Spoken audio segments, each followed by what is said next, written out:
Hey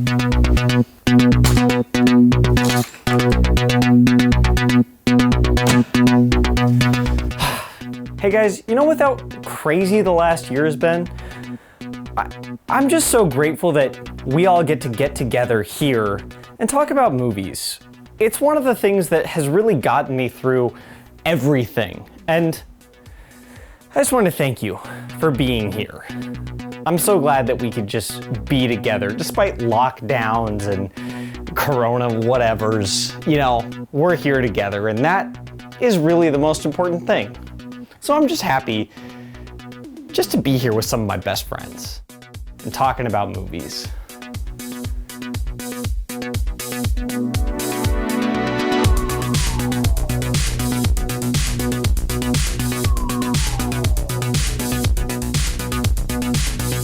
Kevin, you gotta sit up straight, dude. Don't tell Kevin what to do, dude. I'm just saying he's got bad posture. I should know I also have bad posture. I'm trying to help him. What are we reviewing? Gen Lock? What are we reviewing? No, dude, we're reviewing... No, we're doing Locked Down. We're reviewing Locked Down, remember? You watched it? Oh, right. We're reviewing Locked Down, not Lockdown. Locked Down. They chose the worst title to say. Well, it also is the worst title in the world because it has nothing to do with the plot of the movie. They're locked down the entire time, Yeah, we're dude. just gonna jump right into that part of it, for sure. I mean... Hold your horses, guys. I want to address something because that's true. We do need to. We always have to address something. We always have to address something. I know you guys have a lot of questions right now jumping into this video. I'll just jump right into it. Yeah, Kevin's still spooky. Yes. Yeah.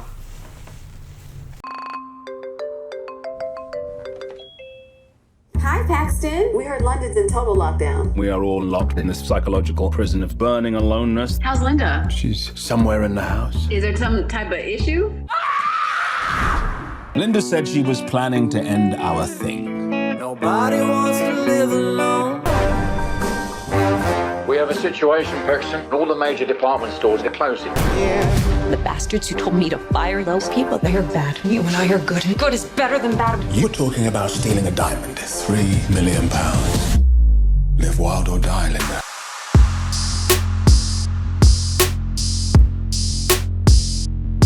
Locked down. It is locked down. Yes, locked down. It's like when you put a camera on a tripod, it's locked down.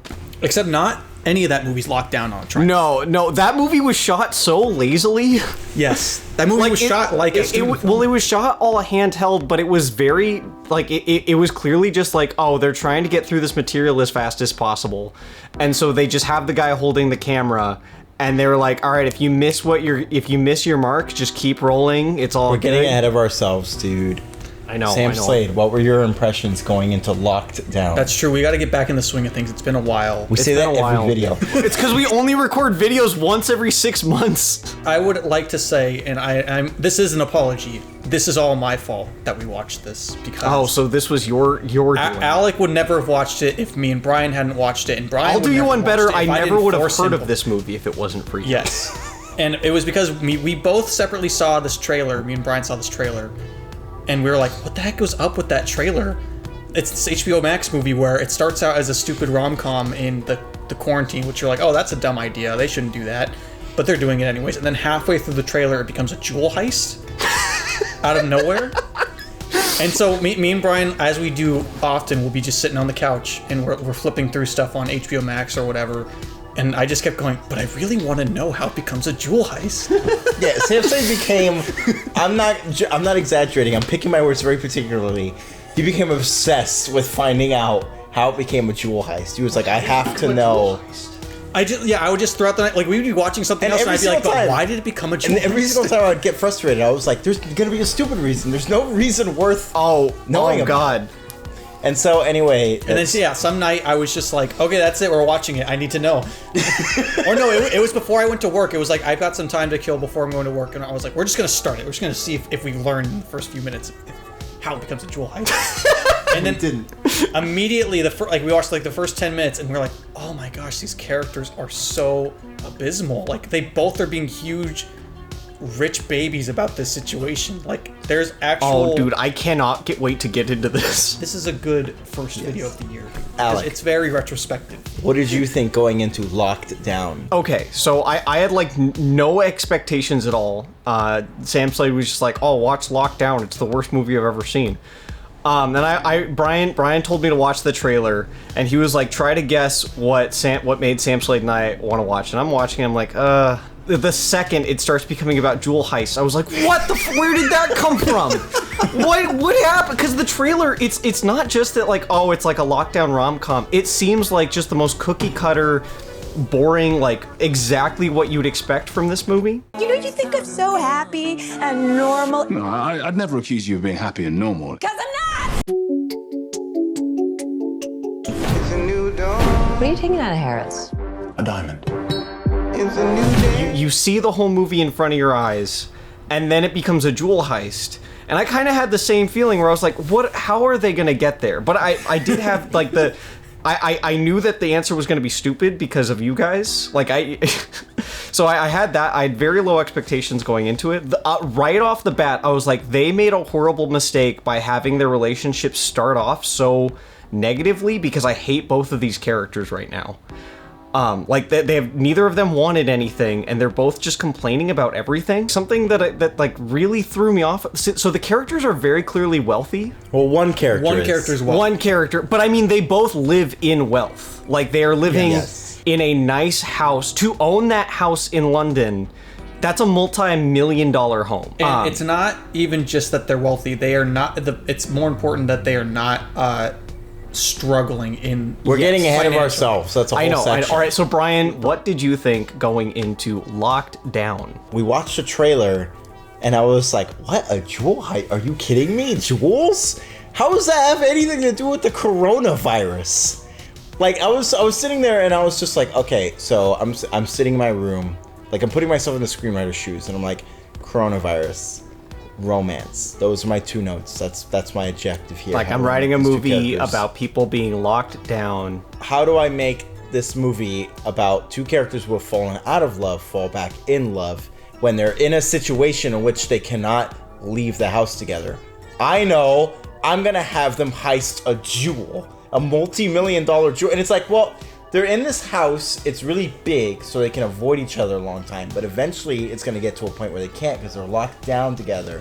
So maybe that will eventually rekindle the romance. And it would be interesting to have an entire romance story, like an hour-and-a-half romance story, take place in one house where it starts terrible and it gets better, but instead of doing that, at some point, they have to heist a jewel. Well, so when the movie started, I was like, oh, in a more talented writer's hand, this could actually be like exploring this specific moment in time by someone who's not a fraud could have been really interesting. Like you said, like it would have been I would have liked a movie that was a better version of the first half. Yes. Yeah, because with the movie, I was like, yeah, the bones of, because we've all heard the stories, we've all seen relationships fail because of the Rona. Yeah. We've also seen Rona relationships start, or Rona babies. Like there's so many like things you could do with that, and instead they opted to do none of them and have them heist a multi-million-dollar jewel. Yes. And so Sam Slade was like, I have to know what happens, and I said, I don't care, you can watch it on your own. And then Sam Slade immediately made it about betrayal and friendship.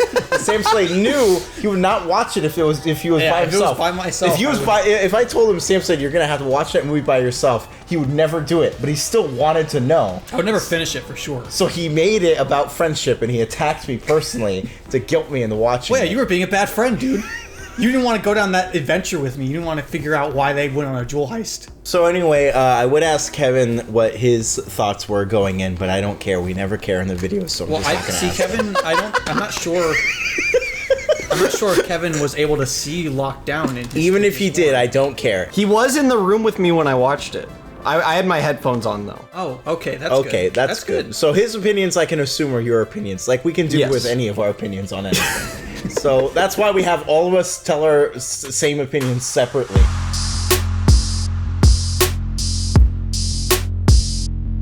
When I started it, I was thinking, oh, they shouldn't really make a movie about the lockdown so early. And then I was like, while I was watching, I was like, oh, you know what? There's a lot of things to explore in this idea, and then as like it continued, I was like, oh, but they didn't do any of that. Like there's a lot of drama that you can take from this situation that people put in. Like there's just, I'm sure, hundreds of stories that could be told in this time because everything is so different. That's what makes Lockdown so unique, dude, is it takes all of that potential and says, no, what if it's a jewel heist? Well, because the rich writer and director of the movie probably was like, oh, the worst part about the Rona wasn't the death and the people losing their jobs. It's that I wasn't making millions of dollars. It's that I was bored.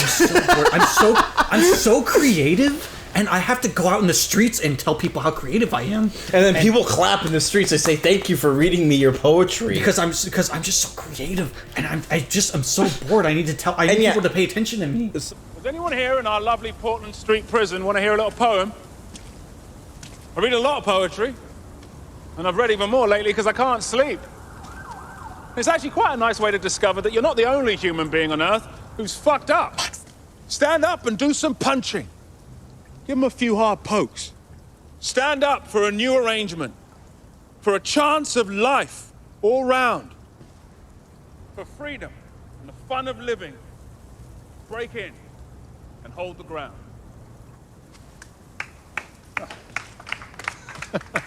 Thank you. Well, sorry if I woke you, but I am going slightly mad lately.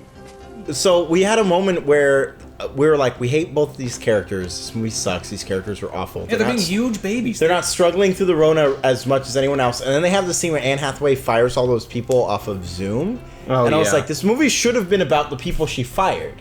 Because their lives have now become infinitely more complicated and difficult. And like, even if they're on unemployment, there's still a ticking clock element to it. Like, I don't know what I'm gonna do. I have no job. What am I gonna do? How am I supposed to interview? But instead, Anne Hathaway has a job in which Ben Stiller cashes in the easiest paycheck of his entire career. Oh yeah, and dude, he just says, on a Anne Zoom Hathaway, call. listen, I know it's the Rona and it's really difficult times, but you're the best at your job and you will never be fired. Your job is so secure and you're gonna be a millionaire forever.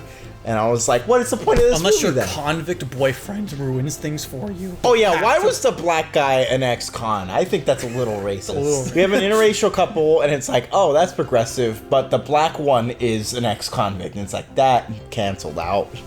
No, but he was a good guy, dude.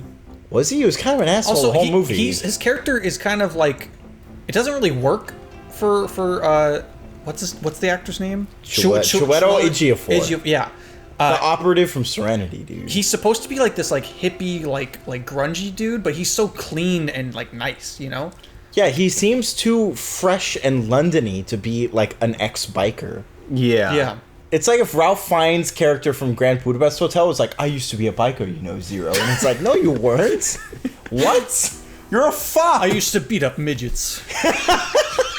Yeah, he's too foppy to like have that grittiness to it. I specifically enjoyed his performance. The character, he's definitely the best actor in it. Yeah, no, that was the one thing that I walked away from it was like, oh, the dialogue and the character that they've given him is terrible, but he is trying to make it work so hard, and it would like just watching that was fun. He had some fun moments.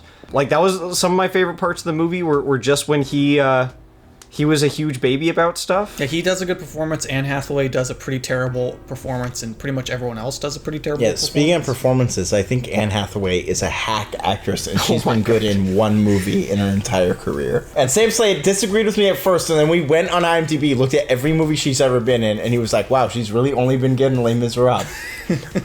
I thought you were going to say clearly The Dark Knight Rises, which she is the best actress in that movie. That's the best Batman movie, but she almost ruins it.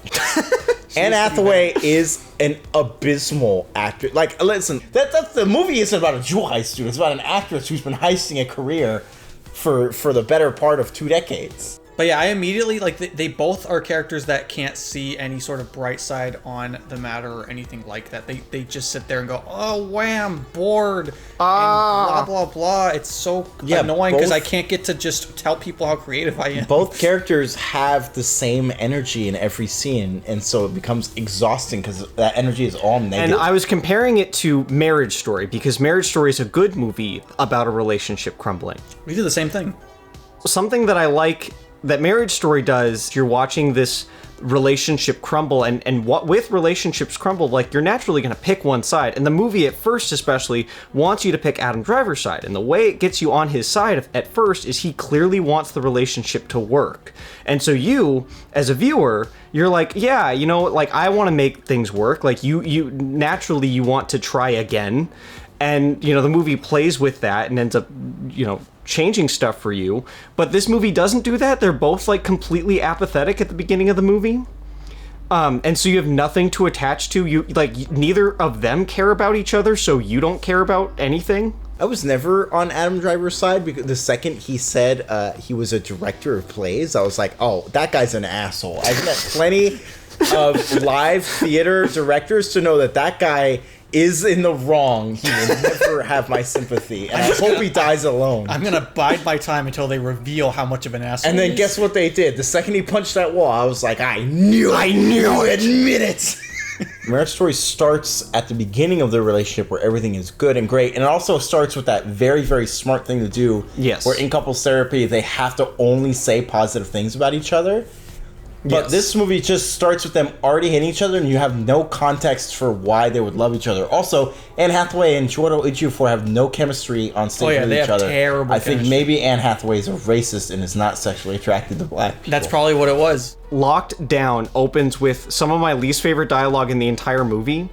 It just opens directly with the dude's brother saying, "Hello, my half brother, who I am not related to completely, because I'm American and you're British, so we needed a way to explain that. And so I just announced that you're my half-brother at the beginning." I say this every time. Naturally, of course. And I was just like, oh my god, guys, cool it. We're already jamming information down my throat. And Marriage Story also gives you information about the character, but it does it in, like, the most creative way imaginable. Like, it has the other person in the partnership explaining what they like about him. It's super well done. It's super creative. Like Brian said, it gets you on board with their relationship. It tells you what the good things are, what the the idealistic version of their relationship that the characters are presumably fighting for.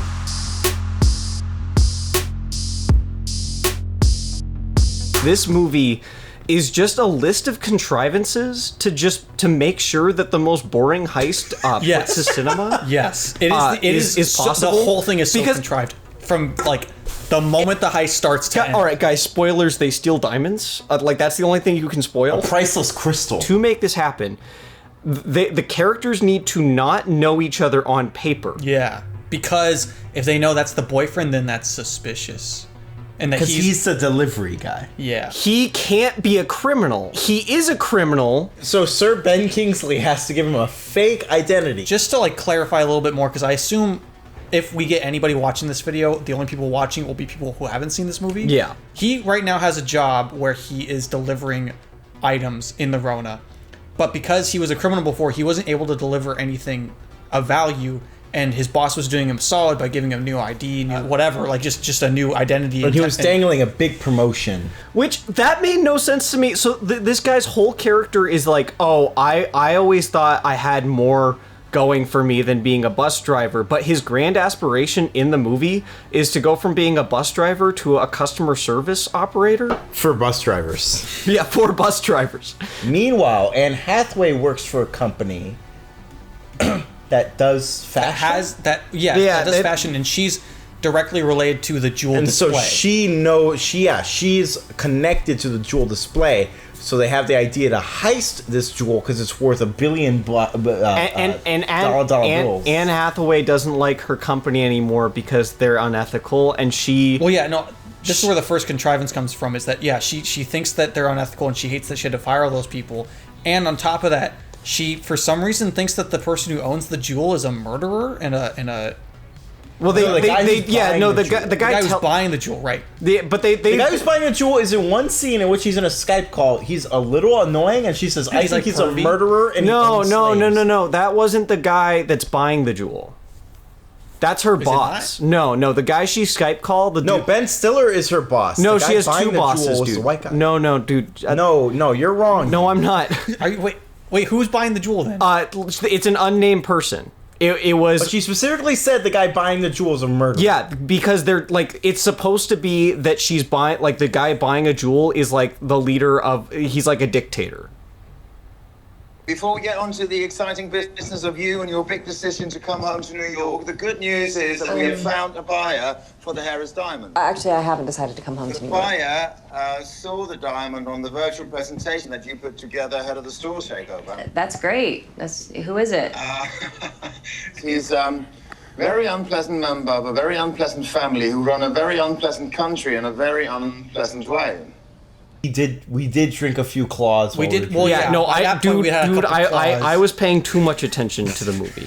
And so anyway, Anne Hathaway and Chiwetel Ejiofor. So then, okay, that's even worse. So she's saying some random person off screen is a murderer who's this dictator. We have never met this character. So an off-screen character makes them completely devoid of any sort of blame, and they're not culpable at all. So anyway, they decide to steal the jewel because they want the money? They're like, oh, we're gonna give £1 million to the National Health Service. Because they were like, oh, it has to be moral. Remember when the movie made a toilet paper joke? Like, why are you buying so much toilet He said, paper? how many assholes do you have? Ha-ha. And he said, and then he called him the N-word. He was like, you took it too far.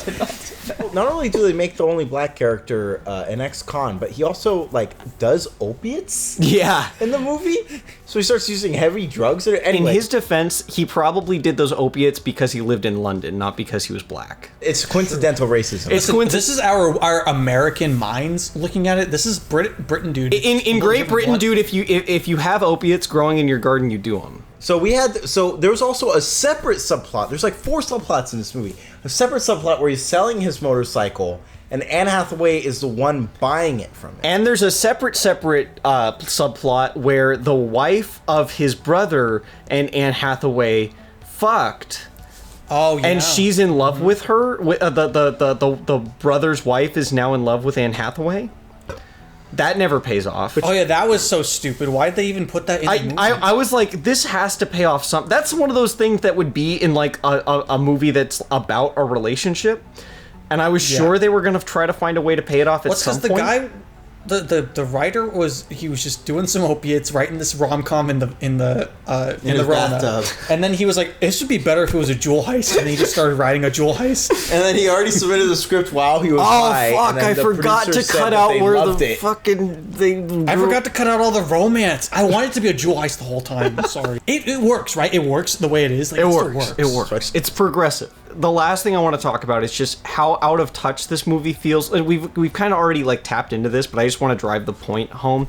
Like, my biggest overall problem with this movie is that it just feels completely out of touch.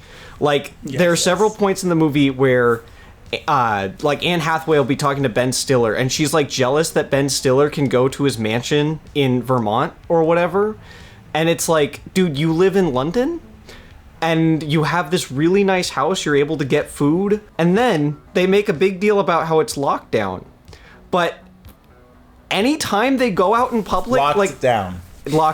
Anytime they go out in public, they don't wear like half the time they're in that giant. Oh yeah, that was another thing. They're in the whole jewel heist. They're not wearing a mask, and that was part of their pitch. They're like, we're going to be wearing masks, no one will see us. And then the whole heist, they're not wearing masks. What? Neither are most of the people in the background. Yeah, and I was like, what the heck? This is savagery. Like that is what is the most confusing part about the jewel heist. Like again, it should have been about someone who was down on their luck, but it was just people who are already rich. They don't need a jewel to heist. Like, if it was someone who was down on their luck, they're on a ruin. Like, say it was a guy who owned an independent business, a small business. His business got ruined. He built this business from the ground up. It's about Ben Kingsley. Dude, Ben Kingsley's the main character. And his whole business is completely fucked. It's destroyed. He's never had to struggle like this before. He's like, oh, unemployment isn't enough for me because I was a business owner. Yeah. I was wealthy, and this money isn't enough to pay for my house. It's not enough to pay for my mortgage. And now my employees are heisting jewels underneath my management. No, besides that, it's just someone who's struggling, who has never had to struggle like that before because of the Rona, and they heist a jewel because they're desperate. Anne Hathaway is not desperate. No. She still has a job that pays her millions of dollars. So heisting a jewel in a romance comedy would make sense if they were Beavis and Butthead, dude. They were like, oh, we're gonna be homeless soon, and we need to heist this jewel because they're drunk or they're high because they've been drinking the whole Rona. They've just been smashed on claws, and they're like, here's the thing. Here's how we can pay next month's rent. We heist a jewel. Figure it out. That jewel you're supposed to deliver, you steal it. You steal it. People who are heisting the jewel are people who need it the least. Yes. Shouldn't have they given that money? Their reasoning to do Anne it is Hathaway felt so guilty and hated her job so much because she had to fire those people. Why didn't she give her jewel money to the people who she fired? Maybe that would be her motivation. Instead, no, she keeps it. At the end, they're like, "Oh, we're both." Remember when one of the guys that she fires teleports into that building? What do you say, Donald? Will you lie for us, Donald? See, all this anarchy is because of lockdown. Idiotic, insane fucking lockdown, which has liberated us all. Donald, we'll give you money. I'll give you 200 Fuck grand. money. I don't do this for money. I do this for beauty. Linda, you are wonderful, Linda. And he is your secret bandit lover, and you are going to spit in the face of the global monolith. That's the best scene because she's just like, hey, so instead of just coming up with a very easy lie like, oh, I didn't know he was a criminal, we'll check into that right now. Don't worry about it, though. You can leave now while we escape. She gives a whole speech about how it's not her fault that she fired him, even though it is. And she's about to heist this jewel and keep all of the money for herself. Do you want me to heist this jewel or not? I'm going to anyway. And he's like, okay. Okay, go ahead. Yeah, heist the jewel. Do it, because I always wanted to heist jewels. I was doing the whole reason I got my job was so that you could heist this jewel today. Can I have some of that jewel money though? You did fire me. No, in my life. No. We're leaving. Bye. Also, how did they fence that jewel? Yeah, who'd they sell that jewel to? They sold it. They sold it to the midget dude. They remember. They're like, oh, that midget whose life I saved. You keep bringing up this midget. Really? They actually did bring up that. Is a line of dialogue. Yes, they're like, oh, that guy whose life you saved that caused your criminal record, that fight. He's a jewel seller now. This is what I'm talking. Like every single plot point is so contrived where they're like, I forgot that guy whose life you saved 30 years ago or whatever. He's a jewel seller now. He sells priceless crystals on the black market. Fuck! Why didn't I think of that? Awesome. We have no reason not to steal this jewel. And all right, so here's my biggest problem with the actual movie. So its biggest sin is that it halfway through it decides it wants to be a heist movie. Fine, you get bored of writing Marriage Story because you're bad at writing dialogue. You give up. You're like, whatever. I'm better at writing heists anyway. No, so you start writing the heist, but then it's the most boring heist ever. Like they have a literal picnic in the middle. And there's no conflict. They rekindle their relationship, dude. It's they got both of what they wanted. They had a good relationship movie and a heist movie, dude. There's no moment where Tom Cruise falls and almost lands in the laser beams or whatever. Like there's no tension. They just walked in and grabbed it. Yeah. He said, "I'm here to deliver the jewel," and then he said, "Okay, here's the jewel." And then they took it and they left. Then after all of that, I was like, there's no way they can get away with this. This movie has to be smarter than just letting them get away with this because asshole characters have to go to jail. At least have to go to jail. Yeah, I was like, this movie at least is going to, at the end, they're gonna get caught, and it's going to be, how could you have? Because the whole time they were doing their heist, I was like, how could they think this would work? Because there's no way it should. And then at the end. It just works. And it's like, what do they tell the IRS? I mean, I guess they don't have the IRS in England, but what do they tell the British IRS when they're... Well, they got a different IRS problem in England, honestly. But where do they say they got that money from? My grandma. I sell jewels for a living that I didn't steal. I was making the terrorist organization IRS joke. Oh. From back in the day. IRA? Are you trying IRA? You're trying to make an IRA joke? Yeah, my final thoughts is it's just the most student filmy movie I think I've ever seen. Every idea in it is something that I feel like a 19-year-old college student that we know has come up with. Just people that you would have met in college making a short film. It's like every single idea feels that way, and it's shot like a student film. Sam Slade, why are you being so hard on handheld all of a sudden? It's because it's done poorly in this movie. Movies are handheld. It's done poorly in this movie. It is done so terribly. Paul Greengrass would shit his ass. Paul Greengrass also does it poorly most of the time. I hate that the characters get away with it in the end, and it's just fine. It's because the writer, like a student film writer, liked his characters too much, and even though they should have been caught in the end. Well, because they're stupid. That's where the movie and deserve it. That the ending is where the movie confirms its biggest sins, which is that it loves its characters more than reality. It loves its plot and characters more than actually making a good movie with characters. Paxton, a flaw could have been that he there's this contradiction of his societal role is low, but he thinks of himself very highly. He doesn't really recognize his true place in society, and because of that he can't ever move up. No, because he thinks of himself highly because he is so cool and creative. Yeah, and then at the end it's no, he is the most creative and smart person in the world. He becomes a poet and people love his poetry on the streets. Yes. People clap for his poetry, which doesn't even happen at poetry readings. You can love your characters, but you need to, pay them true to what they are. Like, John Marston will always still be shot at the end of Red Dead Redemption 1. Like, even if you like John Marston, he does not deserve to get away with what he's done. Like, the past is always going to come up to him. And these characters are just like, I heisted a jewel. I've been an asshole this whole time. And I got away with it. Or whether he does or doesn't deserve to get away with what he's done, the people who are in charge of deciding that don't think he does. Yeah. The powers that be have judged him and said, no, you don't deserve it. So Brian, what are your final thoughts? This movie didn't make me horny at all. So that's a bad sign. That's true. I feel like the movie hates poor people. A little bit, yeah. This rich white woman is just gonna heist a jewel because she's bored at her work because it made her do a meanie head thing. So she heists this jewel and then she just gets to stay rich in the middle of the Rona. So she never had to struggle once during the Rona, and then she heisted a jewel and now she doesn't have to struggle even more during the Rona. No, dude, she struggles because she's in a relationship with someone who she doesn't love anymore.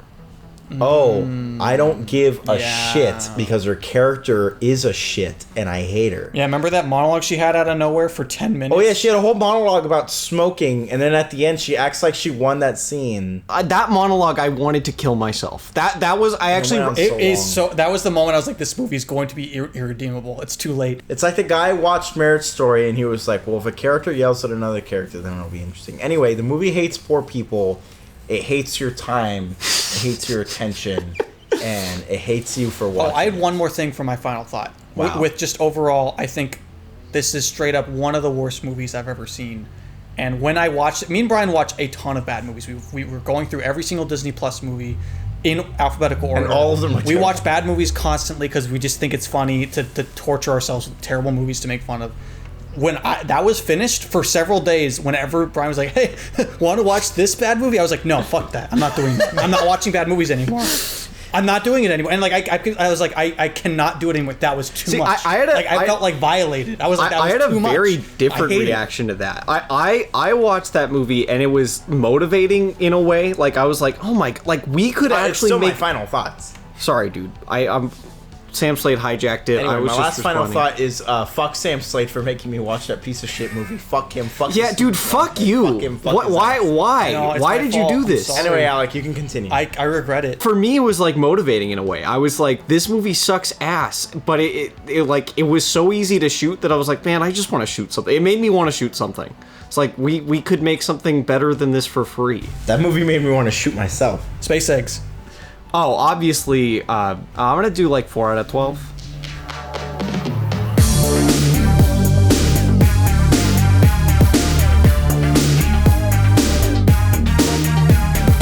Honorable. Kevin. Oh, Kevin, yeah. Is he saying 8, dude? Because that's his thing. He says 8. He's a little unclear. Okay. So Kevin told me it's 8 out of 10.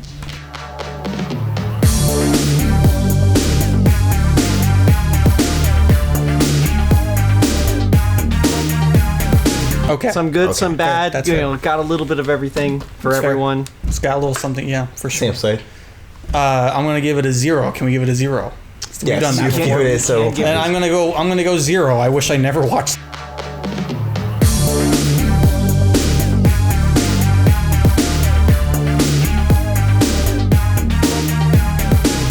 I actually regret that I saw it, and it upsets me thinking about this how is I how saw serious this movie. it is. Most of the time, if we hate something but there's like a joke behind it, we will still give it a 12. No, yeah, I will not even do that. Like, the people watching this, if you're like, oh, that sounds so bad, we should watch it, do not watch it. Don't support it. It is just bad through and through. I hated every minute. I can't think of a worse movie right now because it's still so fresh. And it's been like a month since we've seen it. When was the last time you guys watched a movie with Keegan? And maybe that's why I'm a little lighter on this movie, because I've watched some horrendous trash. Like, trust me, we've been watching trash like crazy. But no, dude. It's just this trash was worse. The week before last, Keegan and I watched a movie which I have rated as my least favorite movie of 2020, and it is like contending for least favorite of the entire decade. And so I'm just which movie? A Wild Boar. At least this movie has things like I can say I enjoyed. Fun. God damn it! I want to get it. Chiwetel Ejiofor. Chiwetel Ejiofor. I want to say it right. I do. I promise. No, Alex not a racist. He just had a couple claws before he started doing the video. I didn't. I'm just stupid. Is that not an acceptable answer anymore? No, you actually are. You either had a couple claws or you're racist. You gotta pick one, dude. I just don't. His name is hard to say. Wow. Why? You think his name is hard to say because he's black? I agree with Sam Slade. Like, I hated this movie so much that I'm not even going to do like a gimmick like score. I'm going to give it like what I really think about it. Okay. So what's it out of? 12. Brian, it's always. Oh, I'm giving it 12 out of 12, dude.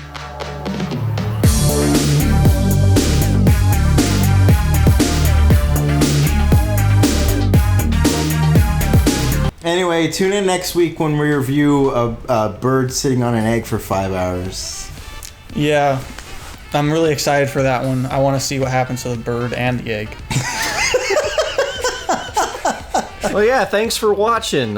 Subscribe. I'm gonna Stop thanking people who aren't watching. Yeah. People watch. The 10 people that There's watch. like 10 people here, dude. What? Don't scare them away. Just wait till the bird video comes out, dude. Then you can start thanking people. They'll be flocking towards us. They'll be flocking towards us, dude.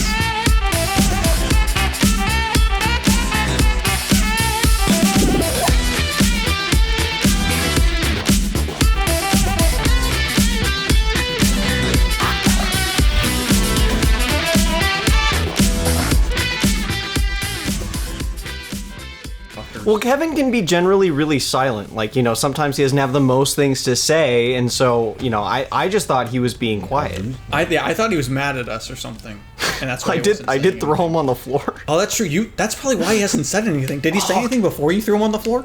He was a chatty chatter dude. Like, he just wouldn't shut the fuck up before I threw him. Oh, you shouldn't have thrown him on the floor, dude.